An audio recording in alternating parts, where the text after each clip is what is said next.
नमस्कार साथियों, मेरा नाम है आर.के. सिंह। संस्कृति आईएएस यूट्यूब चैनल पे आप सभी का स्वागत है। आज एक बड़े ही महत्वपूर्ण न्यूज़ की चर्चा करने वाले हैं और ये हम सभी से जुड़ी हुई है, क्योंकि देखें तो गर्मी समाप्त हो गई, बरसात उसके बाद आई। बरसात भी लगभग अब समाप्त ही हो चुका है। ये अलग बात है कि इस बार जो मानसून है वो लंबा चला है, लेकिन इसके बाद अब बारी किसकी है तो विंटर यानी ठंड की बारी है। और अब एक ठंड के संदर्भ में महत्वपूर्ण न्यूज आ रही है, जिसमें ये कहा जा रहा है कि लानीना की जो वापसी है वो भारी बारिश के बाद अब जो ठंड है वो भी काफी खतरनाक होगी, यानी कि ठंड अपना रौद्र रूप दिखाएगी। थंबनेल में आप देख चुके होंगे कि यही थंबनेल आज हमारा है, तो इसी विषय की आज हम चर्चा करने वाले हैं कि लानीना की जो वापसी है, इसकी आहट से जो हलचल मची हुई है कि भारी बारिश के बाद अब जो ठंड है वो अधिक देखने को मिल सकती है। और इसके संदर्भ में जो भी मौसम वैज्ञानिक है उन्होंने ये जानकारी दे दी है, तो इसी आज न्यूज़ की हम चर्चा करने वाले हैं और इससे जुड़े हुए जो भी अहम बिंदु हैं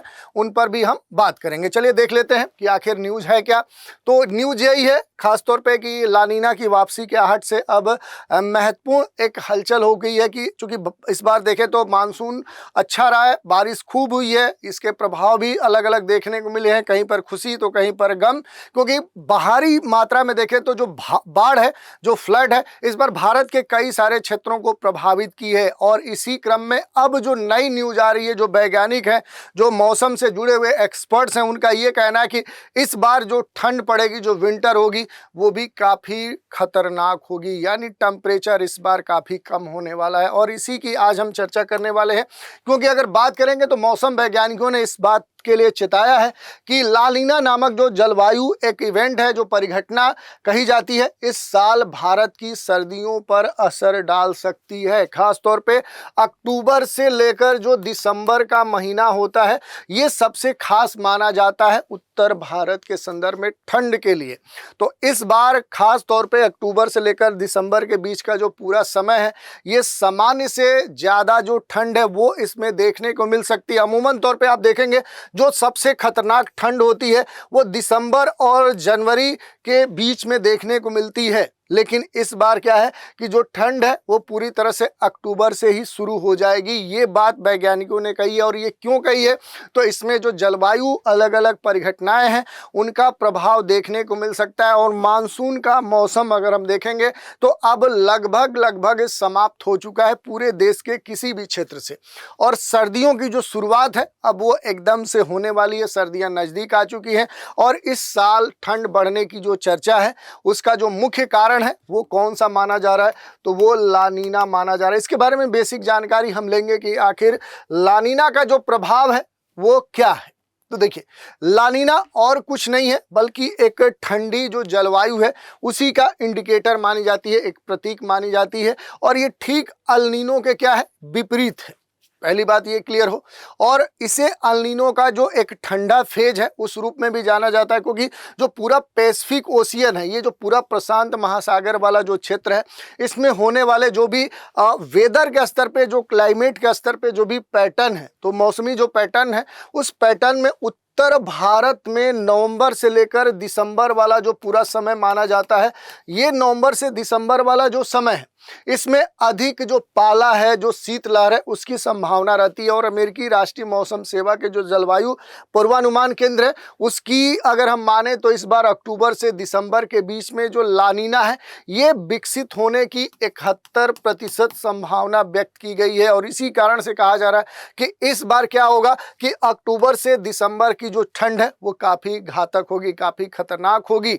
विश्व मौसम विज्ञान जो संगठन है WMO, इसने सितंबर की शुरुआत में ही ये बात कह दी थी कि लानीना वापस आ सकता है इस बार, और ये मौसम के जो भी जलवायु पैटर्न है, क्लाइमेट जो पैटर्न है, उनको प्रभावित करेगा। संगठन की ये भी बात कही गई है WMO के द्वारा कि लानीना के अस्थायी जो शीतलन का जो प्रभाव है, इस प्रभाव के बावजूद अधिकांश देशों में वैश्विक जो तापमान है वो औसत से ऊपर रहने का अनुमान हो सकता है, इस तरह की बात कही गई। यही नहीं, भारत और भारत के जो भी पड़ोसी राष्ट्र हैं उनके संदर्भ में ये कहा गया कि चूंकि भारत क्या है, इक्वेटर के एकदम से समीप स्थित है, ये एक तरह से जो विषुवत रेखा है उसके समीप इसका जो भौगोलिक स्थिति है, और इसीलिए लानीना का जो प्रभाव है वो खासतौर पे उत्तर भारत के जो राज्य हैं वहाँ पर देखने को मिलेगा। वहाँ पर ये कहा जा रहा है कि जो सर्दी है वो सर्दी का प्रभाव खास तौर तौर पे भारत में देखने को इस बार मिलेगा।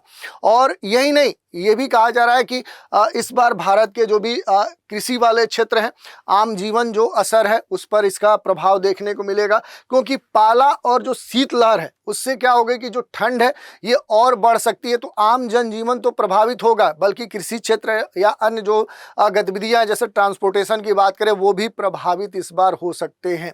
थोड़ा सा बात करेंगे अल नीनो और जो ला नीना है इसके बारे में, क्योंकि अगर अल नीनो की हम बात करेंगे कि इसमें जो खास तौर पे जो पैटर्न देखने को मिलता है और जो ला नीना है, ये दोनों क्या है, एक तरह से देखें तो मौसम के एक तरह से प्रतिरूप है, ये पैटर्न है।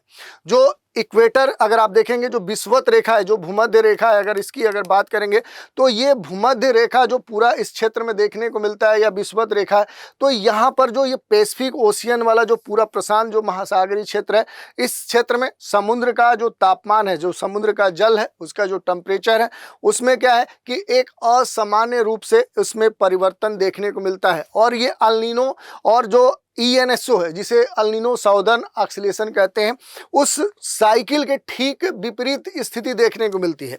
ENSO जो चक्र होता है, ये महासागर और जो वायुमंडल है उसके बीच में खासतौर पे तापमान में जो एक वेरिएशन, उतार चढ़ाव देखने को मिलता है, उसी को ये रिप्रेजेंट करता है। और इस घटना की जो अवधि है वो आमतौर पे अगर आप देखेंगे तो 9 से लेकर 12 महीने होती है, यानी एक तरह से 1 वर्ष की अवधि के लिए होता है। लेकिन कुछ जो घटनाएं हैं वो 1 से लेकर 3 वर्ष तक भी रह सकती है, यानी इसका प्रभाव 3 वर्षों तक हो सकता है।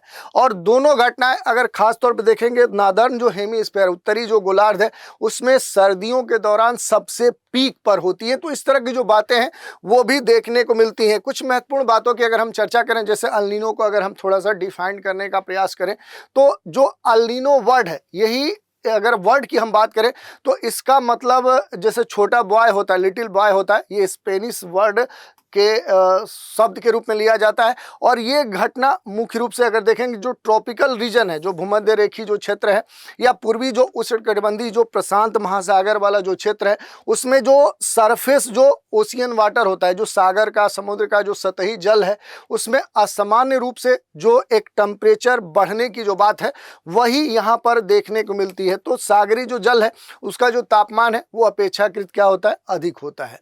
इसमें अगर बात करेंगे जैसे ENSO होता है, अल नीनो जो साउदर्न ऑस्किलेशन है, ये इसके उष्ण अवस्था को बोलते हैं। अगर ENSO की बात करेंगे तो ये इसका जो एक तरह से वार्म कह सकते हैं कि जो स्टेज है उसे कहा जाता है। अगर इसे थोड़ा सा इतिहास के तौर पे देखें कि आखिर इसका इतिहास कैसे स्टार्ट होता है, तो सबसे पहले अगर आप देखेंगे जो साउदर्न या साउथ अमेरिका जो है, साउथ अमेरिका का जो पेरू है, पेरू जो देश है, उसके जो मछुआरे हैं उन्होंने तटीय जल में असामान्य रूप से गर्म होने का जो एक अनुभव है, यानी परंपरागत तरीके से जो एक वाटर को टच करने की बात होती है, उसके आधार पर उन्होंने ये अनुभव किया था कि समय के साथ क्या है कि इसमें बदलाव हो रहा है। यही नहीं, अल नीनो का जो अर्थ है वो मूल रूप से देखेंगे तो अनियमित और तीव्र जो जलवायु परिवर्तन है उस तक जो बढ़ने की बात है उसके रूप में देखा जाता है। यही नहीं, अगर इसके कुछ महत्वपूर्ण जो लक्षण हैं, उन कारणों की अगर बात करें तो यहाँ पर जो भी ट्रेड विंड होती है, वेस्टर्न विंड होती है, तो उसमें खास तौर पे जो व्यापारिक पवनें होती हैं, अगर व्यापारिक पवनों की हम बात करेंगे जिसे हम क्या बोलते हैं, ट्रेड विंड कहते हैं, वो अपेक्षाकृत क्या हो जाती हैं, वो वीक हो जाती हैं, कमजोर हो जाती हैं, उनका प्रभाव कम हो जाता है। यही नहीं, दूसरी बात कि पूर्वी प्रशांत महासागर में जो भी जल का जो एक फ्लो है वो फ्लो बढ़ जाता है। और वायुमंडलीय जो दाब है, एटमॉस्फेरिक जो प्रेशर है, ये पूर्वी प्रशांत महासागर में अगर आप देखेंगे तो वो अपेक्षाकृत कम हो जाता है। और ये जो इवेंट होता है ये अनियमित रूप से आप देखेंगे 2 से लेकर 7 वर्षों तक भी देखा जा सकता है। तो इस अंतराल पे अगर आप देखेंगे तो एक गैप भी होता है, 2 साल के अंतराल पर भी इसके प्रभाव अल नीनो को देखने को मिल सकते हैं। 5 साल, 3 साल, 4 साल या 7 साल पर सामान्य तौर पे देखने को मिलता है। अगर महासागर और जलवायु पर अल नीनो के प्रभाव की बात करेंगे तो पहले हमने बताया कि जो टेम्परेचर है सागरी जल का वो बढ़ जाता है, जो भी ओशियानिक करंट है, जो जल धाराएं हैं, उनका जो फ्लो फ्लो है वो क्या हो जाता है, वो तीव्र हो जाता है। तटीय जो मत्स्य पालन है वो प्रभावित होता है दक्षिण अमेरिका में देखें तो। इस कारण से देखें तो भारी बारिश देखने को मिलती है ये वाला पूरा क्षेत्र, क्योंकि यहाँ पर जो लो प्रेशर है वो प्रभावित होता है। हवा में लो प्रेशर होने के कारण यहाँ पर बारिश देखने को मिलता है, बाढ़ की स्थिति हो जाता है। जबकि वहीं ये वाला जो ऑस्ट्रेलिया वाला जो क्षेत्र है और यहाँ पर ऑस्ट्रेलिया या फिर इधर इंडोनेशिया या अन्य जो क्षेत्रों की बात करेंगे तो यहाँ पर क्या देखने को मिलता है कि यहाँ पर एक तरह से ड्रॉट की स्थिति हो जाती है, सूखा की स्थिति देखने को मिलती है। तो बाढ़ और सूखे से संबंधित जो विभिन्न जो दिक्कतें हैं, चाहे वो हैजा की बात करें, डेंगू की बात करें, मलेरिया की बात करें, तो इस वाले क्षेत्र में इस तरह की जो भी स्थितियाँ हैं वो इस कारण से देखने को मिलती है। लेकिन कभी कभी इसका पॉजिटिव इम्पैक्ट भी देखने को मिलता है, जैसे अटलांटिक महासागर में जो तूफानों की संख्या है, जो स्टॉर्म की संख्या है वो अपेक्षाकृत कम हो जाती है। इसके अलावा बहुत सारी जो घटनाएं हैं वो अल नीनो से जुड़ी हुई कई बार देखने को मिली है। जैसे 1982-83 में पूर्वी उष्णकटिबंधीय जो प्रशांत है, इस कारण से टेम्परेचर में खास तौर पे वृद्धि देखने को मिली है।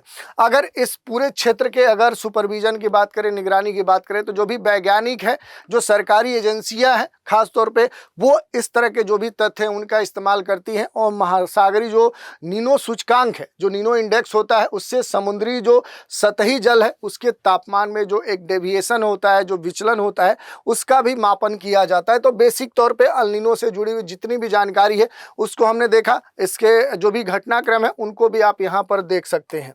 इसके अलावा थोड़ा सा लानीना के बारे में बेसिक जानकारी ले सकते हैं। तो जैसे हमने बोला कि वहाँ छोटा बॉय बोला जाता है, तो इसे छोटा गर्ल, छोटी लड़की बोला जाता है। ये क्या है, ENSO जो होता है उसका सबसे एक्सट्रीम जो पोजीशन है, शीर्ष जो अवस्था है, उस रूप में जाना जाता है। और ये पूर्वी जो कह सकते हैं जो उष्णकटिबंधीय जो प्रशांत क्षेत्र है उसमें खास तौर पे सतही जल में असामान्य रूप से ठंडा होने की स्थिति को ये दर्शाता है, जो कभी कभी एक तरह से एंटी अल नीनो के तौर पे भी इसे जाना जाता है। तो एक कभी कभी इसे कह सकते हैं कि एंटी अल नीनो के नाम से भी क्या है, इसे जाना जाता है। दूसरी अगर बात करें कि आखिर यहाँ पर जो लानीना है इसके क्या लक्षण होते हैं, क्या कारण होते हैं, तो इसमें भी देखें तो सामान्य स्तर पर जो ट्रेड विंड है वो सामान्य से तेज हो जाता है, जो वहाँ पर उल्टा देखने को मिला था। पूर्वी प्रशांत महासागर में अगर आप आएंगे, पैसिफिक ओशियन में आएंगे, तो यहाँ पर तापमान जैसे वहाँ पर कम हो रहा है, तो यहाँ पर क्या है, तापमान जैसे वहाँ पर अधिक हो रहा है, तो यहाँ पर तापमान क्या हो जाएगा, ये अपेक्षाकृत उसके ठीक उल्टा देखने को मिलता है, कम हो जाता है।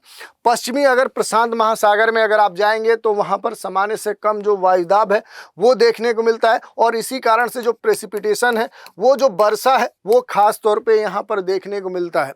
जबकि दक्षिण पूर्वी अफ्रीका और उत्तरी जो ब्राजील वाला जो पूरा क्षेत्र है, इस वाले क्षेत्र में आप देखेंगे तो सामान्य से अधिक वर्षा होगी, और मध्य और पूर्वी प्रशांत क्षेत्र में आप जाएंगे तो हाई टेम्परेचर डेवलप होने से क्या हो जाएगा, वर्षा के लिए एक तरह से प्रतिकूल या फिर वर्षा कम होने की स्थिति आपको देखने को मिलेगी।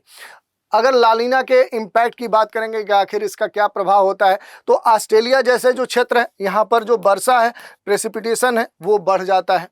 पश्चिमी प्रशांत महासागर या फिर इंडियन ओशियन क्षेत्र की बात करेंगे तो यहाँ पर या फिर सोमेलियाई जो प्लेट है वहाँ का जो तापमान है वो अपेक्षाकृत बढ़ जाता है।